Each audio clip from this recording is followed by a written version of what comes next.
Next haul ko, pusa!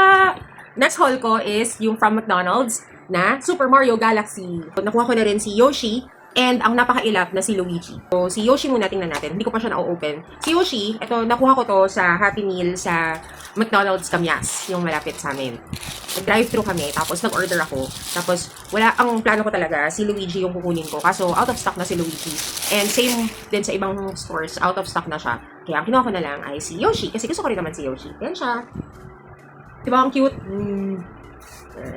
Nagtira ba yung movie? Hindi ko pa napapanood kasi hinihintay ko na manood kasama yung mami ko, tsaka yung mga kapatid ko, tsaka si daddy. So, hindi pa magtagpo-tagpo yung schedule namin, kaya hindi ko pa siya napapanood.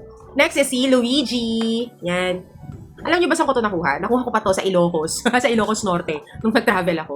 Kasi ang hirap na maghanap ng Luigi dito sa Manila. Hindi ko alam kung bakit. Ano lahat sila gusto na si Player 2. Akala ko ako lang may gusto kay Player 2. Pero yun nga. Gusto ko si Luigi kasi he still believes in the good of Bowser. Ang hilig sa mga positive na character. Anyway, eto na siya. Yeah! Anyway, ayan na siya. Ba't ba kasi, hindi ko mag-gets ba't hindi nagfo-focus? Bakit pag may mga beauty vloggers, pag ginagano nila, nagfo-focus yung character? Ayan.